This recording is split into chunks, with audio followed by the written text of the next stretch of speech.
Great to have you this morning. I wanted to start with this breaking news overnight that it appears, and there you are, you popped up for us. It's so great to see you.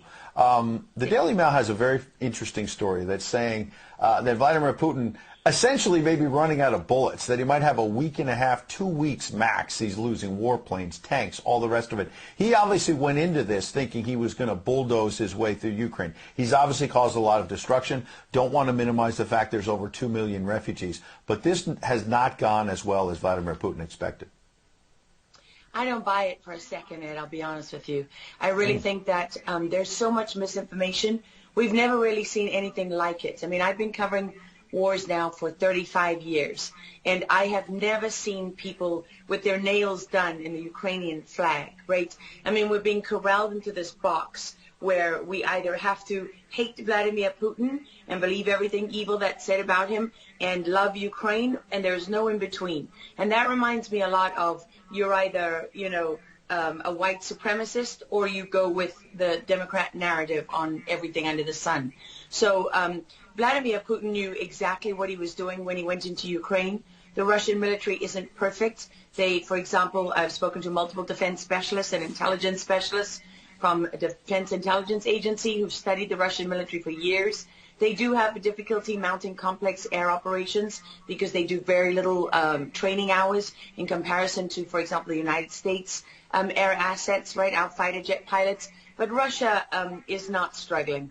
What Russia has done from the very beginning has been very strategic. They didn't go straight to Kiev.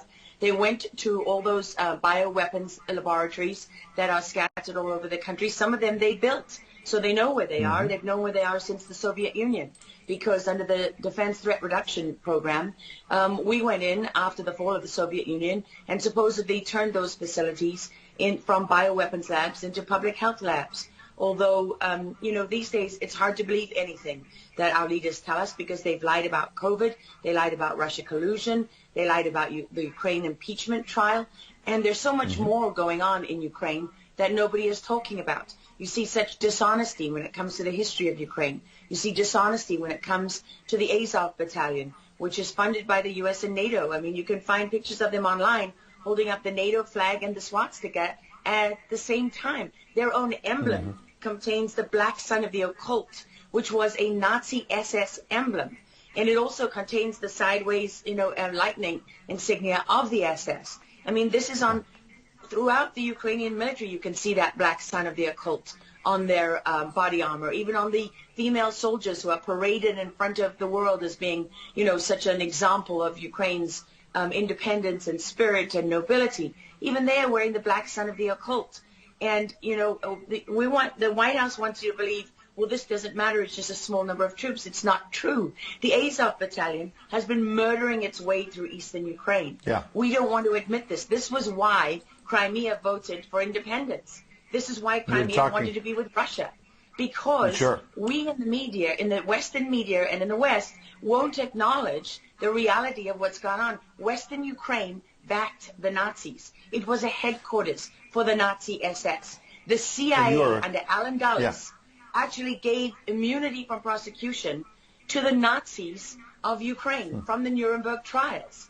So there's a long history of the United States and our intelligence agencies funding and arming Nazis in Ukraine. These are not like new neo-Nazi groups that sprung up. These are the actual Nazis from the Second World War, who, if you go back to the Nuremberg trials, said that they were planning for a 1,000-year Reich.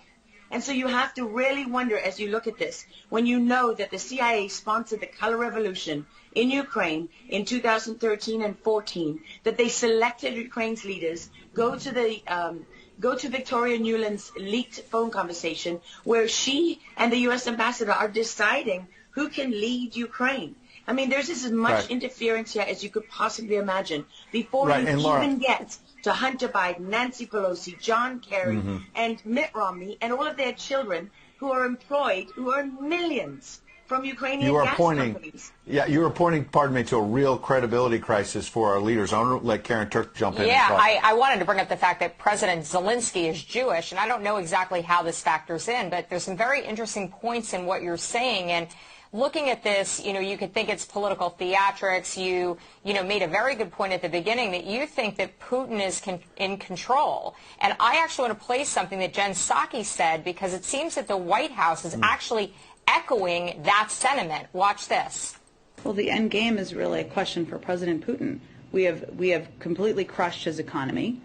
We have provided military assistance, humanitarian assistance to the Ukrainians, enabling them to fight back for far longer than the Russian leadership anticipated. And again, he has to determine what the path forward looks like for him. Thanks, everyone. He's determining what this looks like, and I think that's a lot of what you said, Laura. I'd love to get your thoughts on that, what you just watched. What troubles me about the moment that we're in is that we have such a selective and a narrow reading of history. President Zelensky may be Jewish, but he's not the only one in this who suffered during the Second World War, whose ancestors suffered, right? I mean, look at Putin. How many relatives did he lose in the siege of St. Petersburg? People don't know their history. They don't know what made Vladimir Putin. And I'm not I'm not defending him. I don't need to defend Vladimir Putin. My job as a journalist is to try to understand what is the truth here. I don't like being lied to.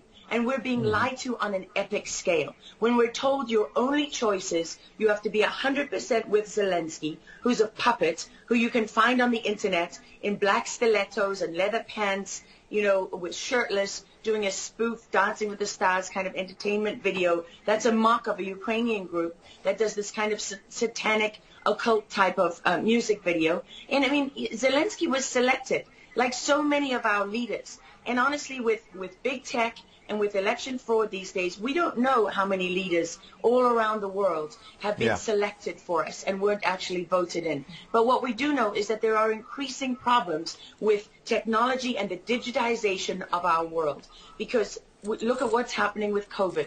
Look at what has happened globally. We are fighting the same battles all over the world. To pretend that this war is about Russia and Ukraine is just a barefaced lie.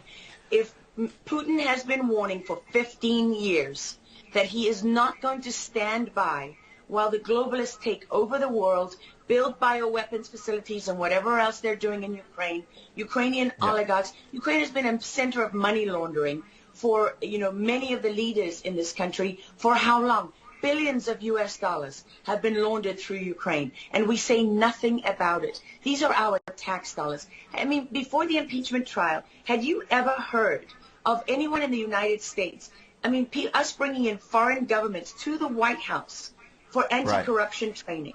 I mean, does nobody question these things? Why do we not question them? We have an idiot like Lieutenant Colonel Vindman who goes at the impeachment trial and sits there as a lieutenant colonel. He didn't even make colonel. And he's telling the President of the United States what his policy should be. You have a traitor in the form of Maria Yovanovitch, who was Obama's ambassador, who's telling Ukrainian government officials, don't listen to the will of the American people. Don't listen to the election results. We are the true leaders of America. I mean, and then people object when the woman isn't even fired. She's given a cushy job for life at Georgetown University at the expense of the U.S. taxpayer. And we're told that the President of the United States cannot say to his foreign counterparts, that we want you to look into something. But Joe Biden, he can withhold as much aid as he wants to. I mean, there's so much hypocrisy and dishonesty here, and Ukraine is at the center of it all. Go back to Russia collusion. Go to Alexandra Chalupa. Go to Eric Karamella, the whistleblower who went to work for Adam Schiff, who wasn't really a whistleblower, and all those corrupt people in the deep state. And you know what? The deep state isn't a theory. It's not a conspiracy theory. It's an actual deep state. Look up the SES, the Senior Executive Service, because when that bureaucracy was ushered into law in the United States of America, that's when we got a bunch of unelected bureaucrats pulling the strings behind the scenes. And these are the people that keep lying to us. Absolutely. And pardon me, we've got a live chat where we're streaming on Getter, for example, and I'm watching it as you're talking. People are talking about how you're dropping truth bombs, and you're a real journalist, and I know that, having worked alongside you for many, many years when you're at CBS and many other places, and maybe they didn't want to hear the truth, but you're dropping those truth bombs now. Unfortunately, we've got to hit a break right now. We'd love to have you back in the days ahead. We love having you on. Lara Logan, thanks for joining us on Real America's Voice. Thank you so much. All right. Well, we'll certainly have her back.